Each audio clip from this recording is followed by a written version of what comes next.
everyone, and welcome to the semi-monthly poll. I'm Captain Logan. And I am the Real Manos. And this is, in fact, actually 3 weeks from the last time we did one of these, which sort of sucks because it's not exactly semi-monthly at this point. We recorded one last week, and it didn't really work out, so we're going to have a couple issues from an extra week ago. So bear with us. But anyway, Manos, would you like to go first or second? Yes, sir. I'll go first. Okay, ready, go. All right. My pick is Birds of Prey #2 by Gail Simone and Ed Baines. And it picks up exactly where it left off with Black Canary and Huntress fighting with the mysterious White Canary while the Penguin is bleeding to death from the stab to the neck. Meanwhile, Barbara Gordon is dealing with it, of course, actually at the Batcave she's been working in. The real Batcave, where the real Batman is eventually going to come back to. And there's half of the first part of this book is the fight with the White Canary, who is actually a superior fighter, and you're left wondering if it's going to be Lady Shiva or hopefully not Cassandra Cain. And I don't know. I don't think I should give it away who it is. But actually not too familiar with the character and her connection with Black Canary. But it was pretty, well, surprised, I guess, for her. And I liked it quite a bit. I'm not too annoyed with the appearance of Hawk in this series, just because, Hawk is a bird of prey, so I can deal with it for a time being. And it does feel like he's only in it because it's part of the Brightest Day collection. So I can deal with that. But as far as dealing with what White Canary's doing, she's framing Black Canary and the others. So she's trying to set her up where she's really in a no-win situation. Good so far. I mean, this is excellent, well-paced. This is probably one of the better superhero books out right now.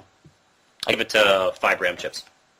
I'm enjoying it a lot too. I got to tell you, I read that issue also, and I'm not liking Hawk on it actually. And it's not just because he's a guy on it. It's just he's in this and he's in Brightest Day, and he's just irritating me in both places. He's just Hawk and Dove are not characters I ever really read much of. I didn't know much about them, and right now he's just sort of like constantly being obnoxious. It's calm down. Why are you so upset about everything? I don't know. It does. You came back from the dead. Why don't you calm down? You should be excited. You're back from the dead. Doesn't it make you wonder, why did we bring this character back from the dead? Is he that awesome that we have to... I liked him better when he was dead. Yeah, when he wasn't in any of the books I was reading. And it is kind of strange also that he's really the only reason that book has the Brightest Day title over it. It really is the only reason. I mean, it has nothing to do with Brightest Day except for the fact that Hawk's in it. I'm not doing this week, but I read Green Arrow #1, and it surprisingly had a lot more to do with Brightest Day than I expected it might. And does that have a Brightest Day banner on it? Yes, it does. Which is the reason they started the book over, I'm assuming. I assume. Because it ended with 32, and then they started all these other books over. I mean, they got anything that started over just now has got a Brightest Day logo over it. I mean, because they did that with this and Flash and Birds of Prey. But poor Green Arrow. I mean, it's it's Tuesday. Let's start his book over again. Yeah, that's right. Oh, we're up to 31. This one will get to 6, and they'll be it's a monthly, and now it's a mini-series. Anyway, moving on. What is your choice? My first pick for this time, and this is again from a couple weeks ago, but I'm going to do Batman 700. And yay. Yes. Oh, I said yay. Yay. Batman 700 brings, of course, Grant Morrison back to the book, and I guess he's gonna continue on with it. It's kind of 3 short stories that are interconnected. I like that they're connected. I like that they're not just 3 random short stories. I also like that they're all written by Grant Morrison.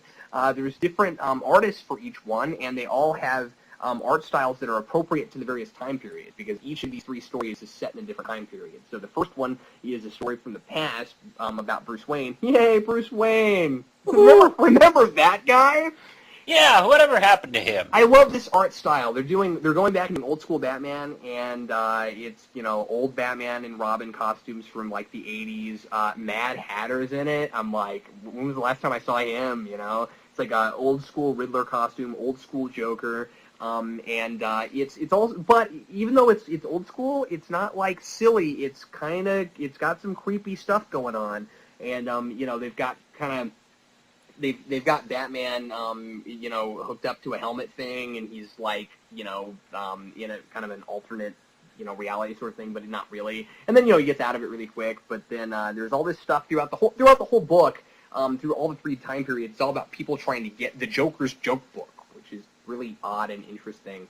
And then they go to the middle portion where we're back to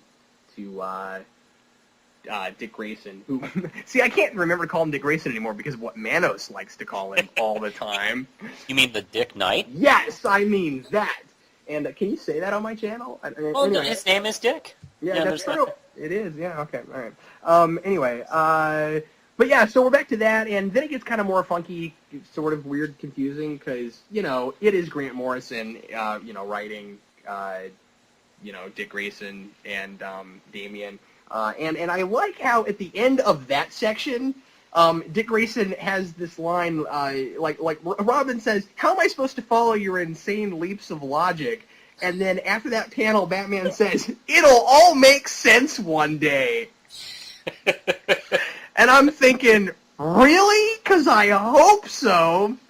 Anyway, I don't know. It's Grant Morrison, and as I've said before, I haven't read all of the Batman run from Grant Morrison, so there are things that pop up, reveals that escape me because I haven't read all of it. I did read R.I.P., but I didn't read the stuff before that, and so I, like a lot of people, kind of scratched my head at the end of R.I.P. and went, I know this is good, but I don't really understand what's happening. And then the future stuff at the end of this book leads us into Batman Beyond, which I just thought was absolutely fantastic.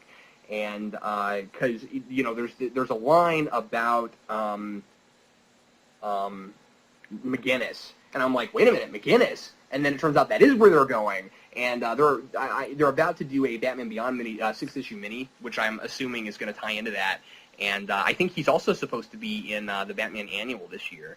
So anyway, I know, Manos, you're not a giant Batman Beyond fan, but it's cool. I'm kind of excited about the idea of bringing that into the comic book canon. Yeah, it's cute. That's how I feel. It's darken up Batman Beyond. I'm all over that. Anyway, so I don't know. I'm gonna give it a 3.5 out of 4. I really liked it. I liked that the 3 stories were all interconnected and that they were written by one person, and it didn't feel like a book of short stories, which I'll get into that frustration with my next pick after Manos goes. And I am talking about the new Avengers #1, which is hilarious that we have a second series now of the new Avengers, so it's the new Avengers. And is that like Ultimate New Ultimates? Yes, exactly. And this is Luke Cage's team, and he bought the old Avengers mansion, which has been rebuilt since Bendis' Scarlet Witch story. And it's a funny scene where he buys it for $1 from Tony Stark. And meanwhile, we have this evil demon creature taking possession of several supernatural beings, including Doctor Strange and Brother Voodoo. That's all coming to a head at the end. Meanwhile, Luke is setting up a shop with Victoria Hand now as the liaison for this new group of Avengers. And unbelievably, Spider-Man and Wolverine are in this team. I can't believe that. What I do like about this dialogue is he makes fun of that right up front, which I appreciate quite a bit. Also, we got Jessica Jones, his wife, I think is joining the team as Jewel. Ben Grimm from the Fantastic Four, Iron Fist, Hawkeye, and Mockingbird are going to be on the team. And it's funny seeing Jessica Jones' journey here. She started out as a failed superhero, kind of a loser on the outside, and now she lives in the Avengers mansion. It's quite amazing, and the art's actually very good. And it has a cliffhanger that reminds me actually of the first issue of Mighty Avengers from a couple of years ago, where the teenager puts all this together, and then he gets taken out and possessed at the end of the cliffhanger. So I liked it overall. I think I'd give this probably kind of a weak 5 Ram chips.